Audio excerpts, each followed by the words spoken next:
Welcome to the Diverse Minds podcast, where we give you the tips, tools, and techniques you need to be a mentally healthy and inclusive leader. Each week, you'll hear about a variety of topics linked to mental health, well-being, and diversity that will enhance both your professional practice and personal well-being. Welcome to the 235th episode of the award-winning Diverse Minds podcast.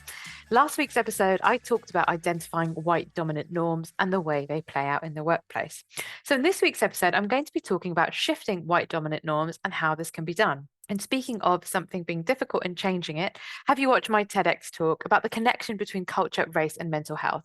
It's something you can watch in your break as it's just 12 minutes long. The link is in the show notes, but I'll also give it to you here. It is bit.ly/TEDx, TEDx Wolves, WOLVESLO. I really hope you enjoy it because it was a labor of love. And if you enjoy it, please leave a positive comment on YouTube, share, and like.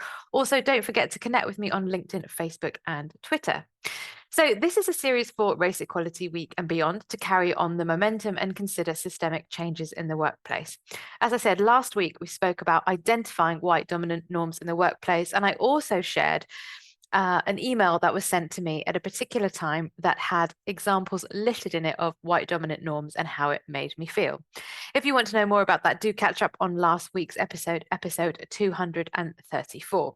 So how can we shift these white dominant norms? And remember, last week I also said that we're talking about race equity here, but you could apply this to anti-patriarchy, ableism. When we do things properly and when we change what is the status quo and how it benefits a small number of people, we're actually making things better for everyone. So the antidotes to white dominant norms, I'm going to go through them again. And this time I'm going to you can think about the difference.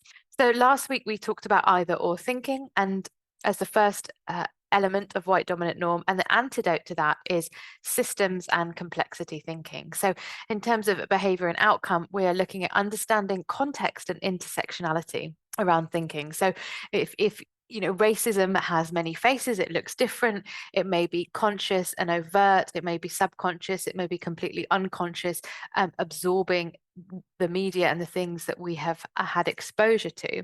So this is about seeing patterns and holding contradictory thoughts and feelings simultaneously. So someone might say something inappropriate, like, where are you from? Where are you really from? Out of context, but they can still give to charity and be, what's considered a quote unquote good or nice person. Someone can upset someone and still be, a great colleague to 90% of people, or be a great colleague 90% of the time and say something that can have negative impact on someone. So it's holding those thoughts and feelings simultaneously. The antidote to paternalism is partnership, so that the decision-making is clear in the sense that affected parties are consulted, and evaluations include staff at all levels. So that could be leadership of frontline communities is respected and nurtured. Equality impact assessments are done. People are consulted with, not just to tick the box, but consulted in a really meaningful way. The antidote to power hoarding is power sharing, so that ideas at all levels are valued for the positional expertise they represent.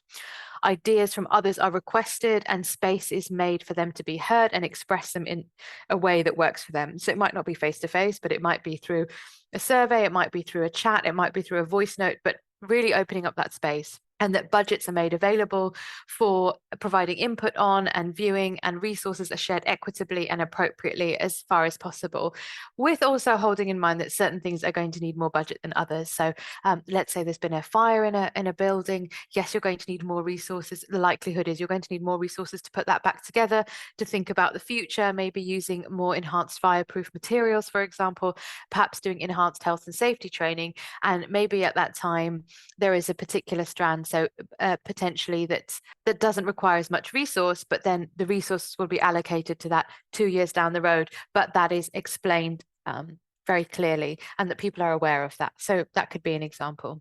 So the white dominant norm is comfort with predominantly white leadership. The antidote is leadership representative of the communities most affected by inequity, and or the communities, clients, customers, beneficiaries that you serve.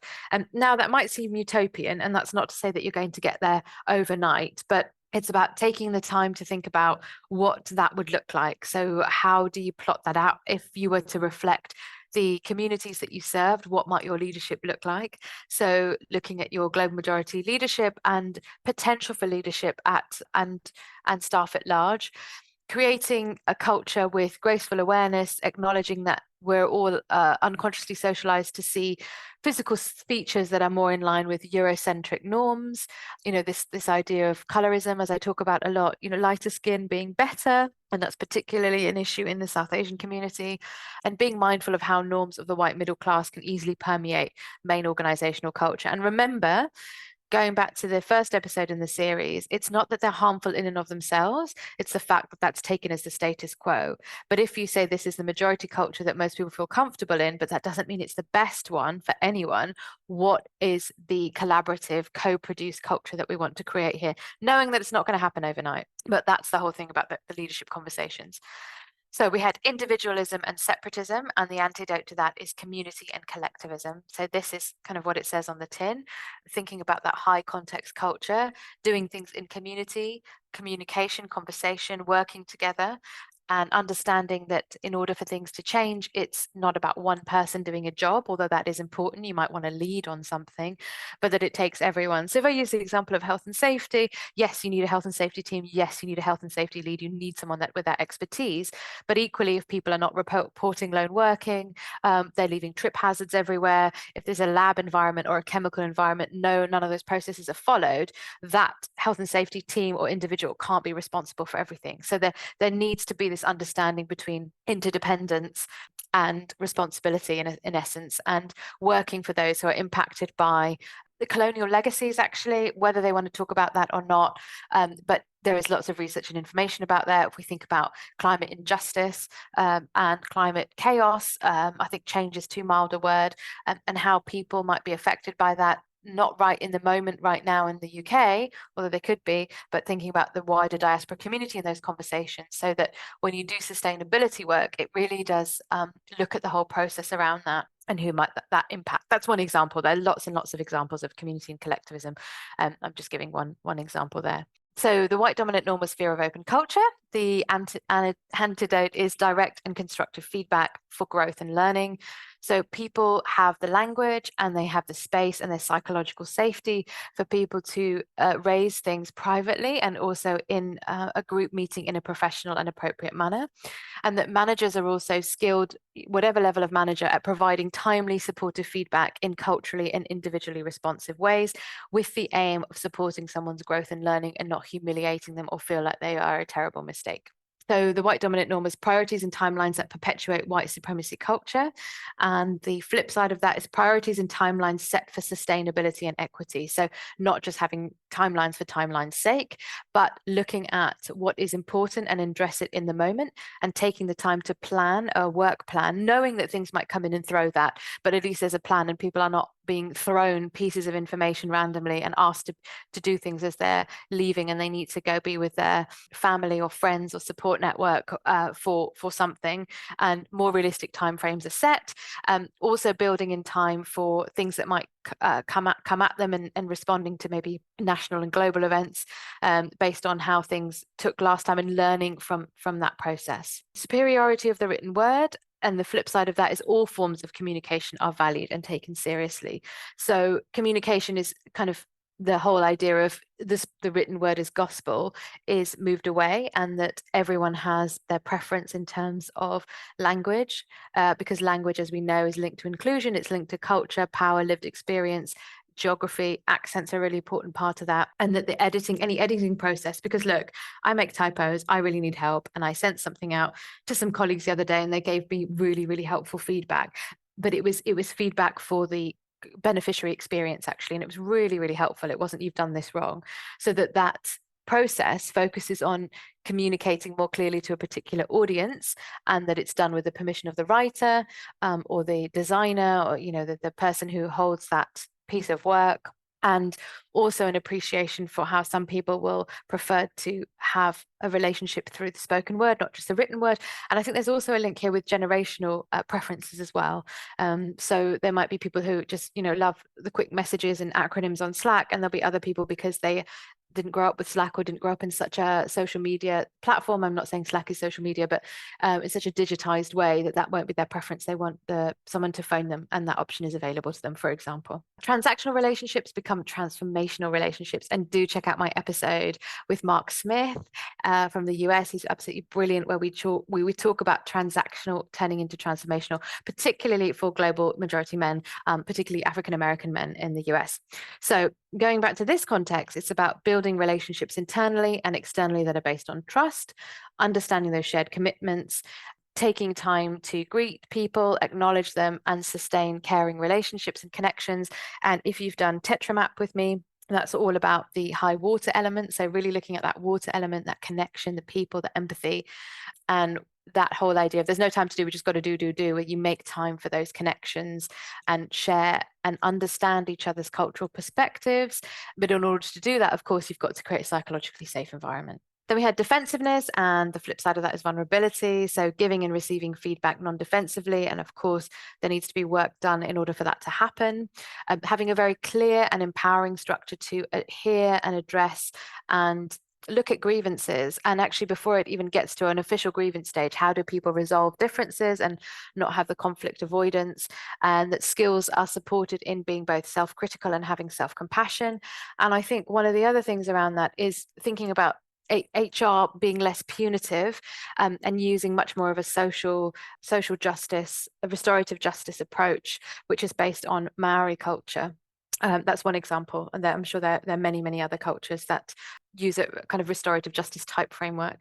Perfectionism, and the flip side of that is appreciation. So mistakes are valued as opportunities for learning. Now, if someone's making a really serious mistake that jeopardizes health and safety, risk to self, risk to others, of course, I'm not saying that we don't address that in the way that it needs to be addressed. However, if we think about cultural framework of an organization and induction or onboarding and expectations, responsibilities, if we're doing all of that, then the likelihood of a really terrible big mistake that sacrifices health and safety, risk to self or others, crime, etc., is likely to be much less.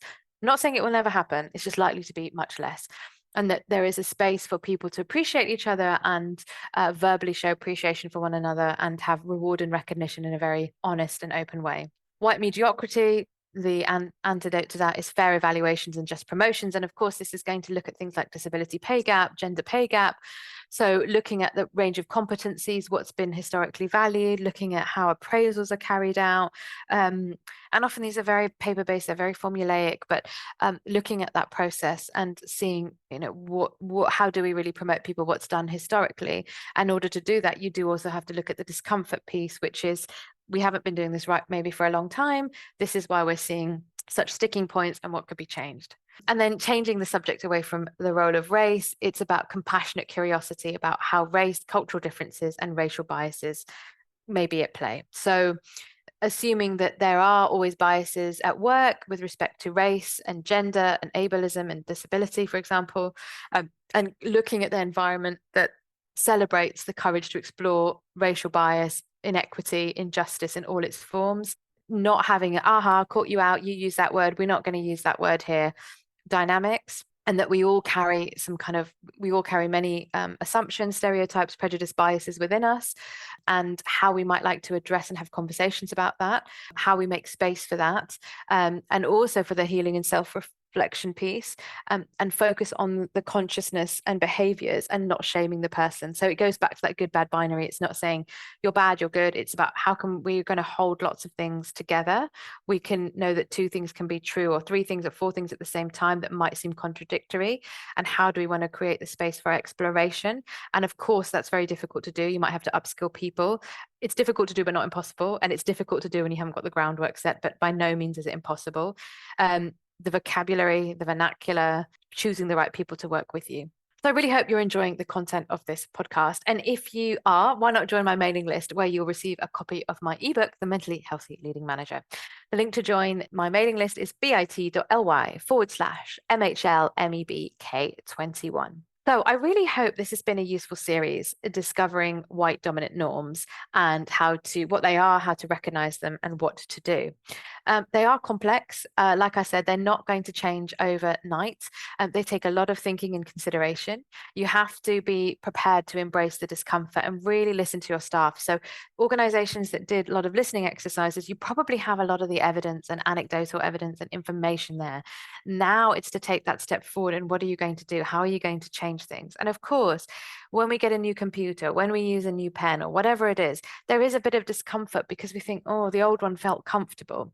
And I'm not saying you will have to jump into your zones of complete discomfort, but you do have to be willing to stretch and feel that discomfort if you've not felt it before to move forward. So I really hope you've enjoyed this series and you enjoy the show. And if you do, why not leave me a review on Apple or Spotify, wherever you listen to your podcast from. And if you want to get in touch, if you want my help to work with you on flipping white dominant norms, do get in touch with me at Leyla, Leyla at diverseminds.co.uk. And that wraps up the series. And of course, we're going into March, where we'll be celebrating International Women's History Month. And we're going to have some guests, and we're going to have the series about inspiring systemic change, inspiring inclusion and making systemic change. Until then, everyone, take care. Bye for now. Thanks for listening to the Diverse Minds podcast. Don't forget to subscribe on Apple Podcasts, Spotify, or wherever you access your podcasts from. You can also connect with me on Facebook, Twitter, and LinkedIn. Tune into next week's episode of the podcast, where I'll bring you more insights on mental health and inclusion. Bye for now.